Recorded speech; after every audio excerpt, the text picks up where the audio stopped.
Welcome to Cup of Joe's, the show that takes you inside the Feldetta Family Fantasy Football League. I'm your host, Joe, as always, joined by my co-host, the man who's on the short list to GM the Giants next year, Joey. Joey, how you doing? Doing pretty good. Nothing interesting happening this week at all. So let's drown our sorrows in football! Woo! Well, our protest worked last week. We came out strong in support of Eli Manning. We got Ben McAdoo fired, and we got Eli Manning named starting quarterback again. I think that's pretty impressive for a YouTube show with a sub count of 20. Oh yeah, it was totally you. It wasn't all the uproar of Giants fans and all the big media and all that. Wow, this show has become really depressing really fast. Let's move on. Well, let's move from the depressing to the really happy news. Last week, the Raccoon City Stars. Wait, that's even more depressing. The underdogs lost. This should just be called Cup of Joe's Widowmaker Edition. So the Raccoon City Stars beat Finkel Einhorn in the last game of the season. This moved my team, the Stars, to a 10-3 record and gave me first place in the FFFFL and a first-round bye. My team got huge weeks out of both Alvin Kamara and A.J. Green. Nick's team really put up a good fight this week. He got a really, really good week out of Tyreek Hill, who caught 3 touchdowns. But it wasn't quite enough, as Tom Brady didn't really play his normal Tom Brady-like game. And he fell to the Stars. So offer us that insight and analysis that we can only get from you, Joey.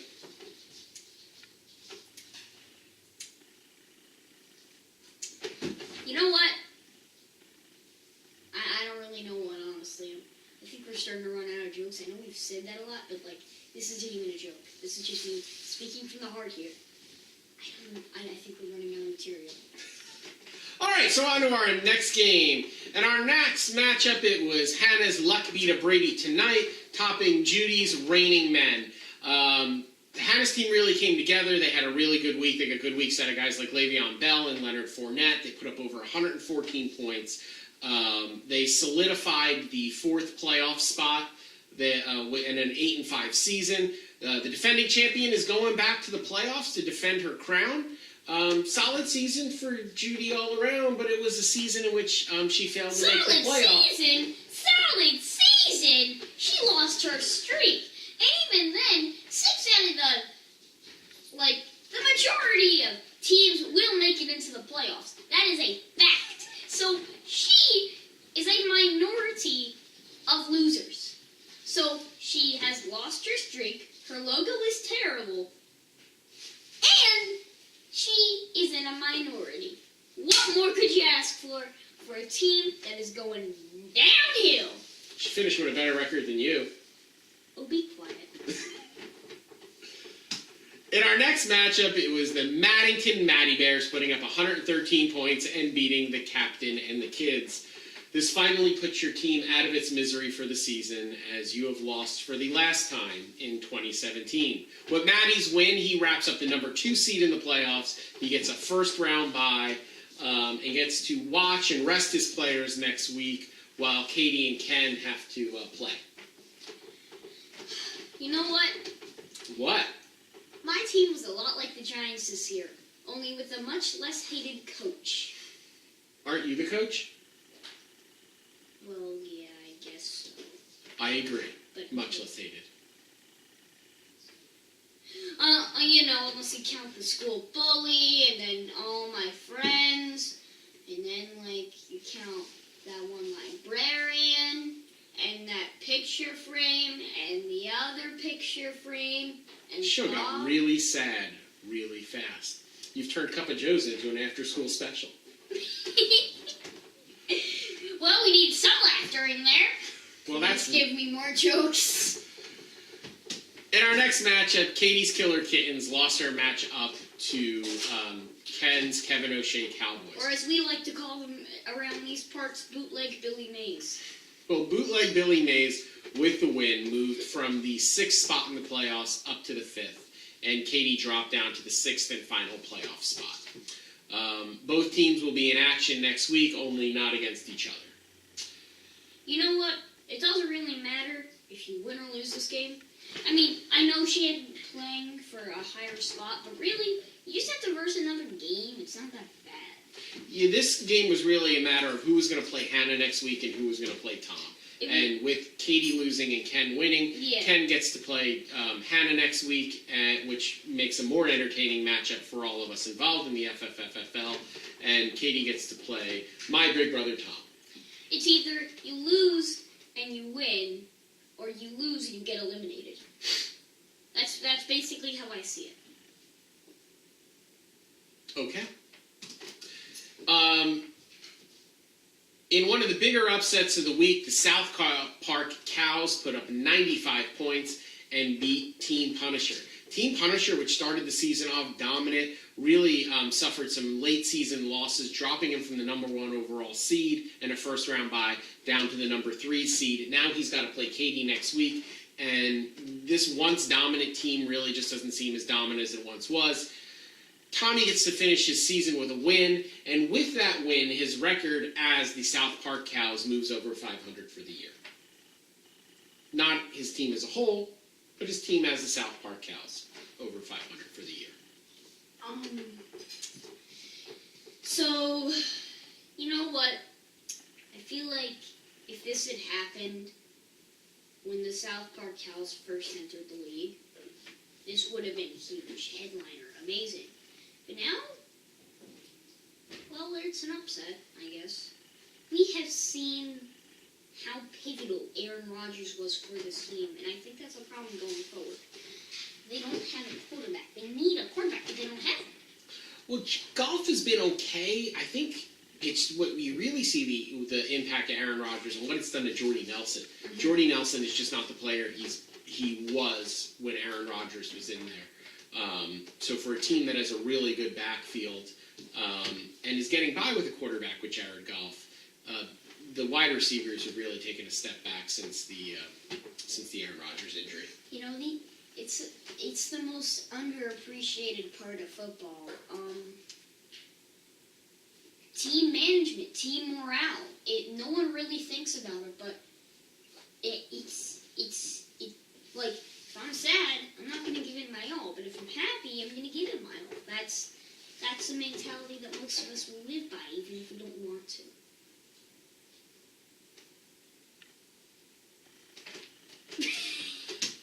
All right, so our final standings for the year. The Maddington Matty Bears win the Eastern Division and a first-round bye. The Kevin O'Shea Cowboys, despite their awful start to the season, storm all the way back up into second place and make the playoffs. Katie's Killer Kittens turn in another solid season. They finish in third place and make the playoffs. Judy's reigning men, unfortunately, her playoff streak has ended at 6 years in a row, finishes in fourth place. And the captain and the kids are looking for brighter days ahead as they look forward to next season. In the Western Division, or as we like to call it here, the Division of Champions. Plus Nick! Plus Nick. And it really shows that plus Nick part. Look at him down here in the basement. The wrong button. Right button. The Western Division, or the Division of Champions. Plus Nick! The Raccoon City Stars finished in first place. The Punishers fell to second late in the season, and Hannah finished in third. All three teams make the playoffs. With Tommy's late season surge, he moves out of the cellar into fourth place, and Nick finishes at the bottom of the division in fifth place. But if you look at points in total scored by Nick's team, he really deserved a better fate than a fifth place finish. If you look at the points that his team did score, I mean, he really was a borderline playoff team, which makes you wonder on some of those weeks had he set full lineups, if maybe Nick might have been able to sneak into that final. Not just that, it's like Nick was kind of just like, I scored 100 points, but the other team scored 200. Yeah, he put up 95 this week and still lost. He really definitely had some tough losses on the season. Nick should have won, but he didn't. Well put, Joseph. So our final playoff standings for the year, the number 1 seed is the Raccoon City Stars. Good for you. They get a first round bye. Our number 2 seed is the Maddington Matty Bears. Why did you say it like that? I was going to try to say everyone's name like that. The Maddington Matty Bears are the number 2 seed. They also get a first-round bye. The number 3 seed is Tom's Punishers. Tom's Punishers. They're the number 3 seed. They'll play Katie's Killer Kittens next week. Their number 4 seed is defending league champion Hannah Feldetta, as she looks to defend her crown starting next week. You think it's Hannah? You didn't say it.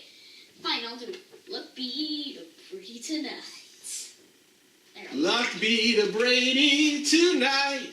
Oh, it's on. Luck be to Brady tonight. Luck be to Brady tonight. All right, excellent. The number 5 seed and the team that will be squaring off against Hannah next week is the Kevin O'Shea Cowboys. So this new marriage is going to be tested next week, as only one team from Louisiana is going to move on to the second round of the playoffs. Number 6 seed, Katie's Killer Kittens, will face off against the Punishers. In our pick'ems for this week, Joey, you were 4-1 in your picks, 36-19. You obviously are going to win the championship of pick'ems. Boom. That's how I roll. I mean, there's no trophy for that? I fluke everything. Everything is a fluke. And I get dumb luck, baby. I was 3-2 this week. You with all your money statistics and your, well, I predict this. No. Dumb luck, baby. Dumb luck. To dumb luck. With my 3-2 record this week, I moved to 1 game over 500. So with not a lot of pick'ems left in the year, as there's only going to be 2 picks a week going forward into the playoffs, it looks like you have safely are going to win the pick'em crown this week. Congratulations, Joseph. Okay, thanks. And now it's time for an exclusive interview with league champion Hannah Feldetta before her big playoff matchup. Hannah, how are you doing? I'm doing pretty good. How are you guys? We are doing really well. Thanks so much for being on the show. Yeah, thank you for having me. Well, you won the championship last year, and the first thing that I did want to ask is, I noticed you brought a lot of guys back from that championship team with guys like Le'Veon Bell and LeGarrette Blount. When you were drafting, was that a strategy to bring some of your championship players back? Yes, I definitely wanted to bring Le'Veon back. Scored me a lot of points last year. I probably would have picked up Andrew Luck, but, given the injury, wasn't going to happen this year. So you're having another great year. We've talked a lot about your team up and down. It's a really solid team. But one of the major blows that you took this week was Rob Gronkowski getting a 1-game suspension. How do you fill in for the best tight end in football the week before your opening round playoff matchup? Well, I'd like to thank Gronk for doing that. That was a solid going into my first round of playoffs. But I'm going to have to just pick somebody up on waiver and hope that they can pull through. Probably not going to do near as well as Gronk would have, but fingers crossed. Don't worry. In my experience, which is very little, tight ends are pretty useless. Well, and that's my hope. But he did pull some points for me every week, so that's kind of a bummer. So, Hannah, the question we all want to know, I mean, you won the championship last year. You brought the trophy down to Louisiana. Ken has never won the championship. How has that affected your marriage? I would say that, since I won before the marriage, it hasn't affected the marriage a ton. However, next weekend or this week playing each other may actually cause some tension in the house.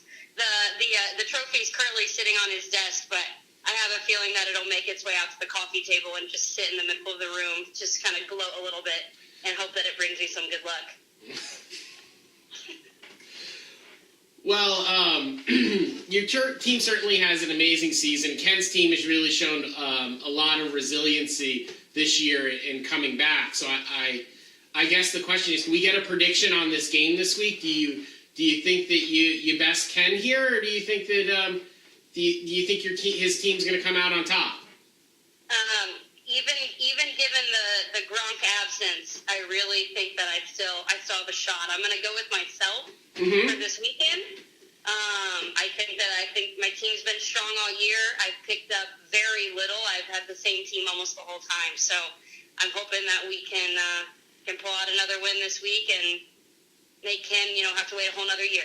Aggressive move. And that is a credit to your team. You haven't had to pick a lot of players up off of waivers. We did notice you picked up Ben Roethlisberger.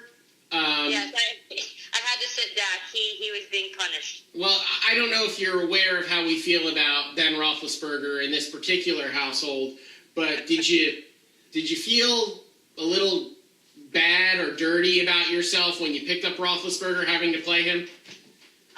Not necessarily. I don't really have a point of view on Ben. I knew that he was the top quarterback for the week, and Dak had enough bad games where I was willing to kind of do whatever I had to.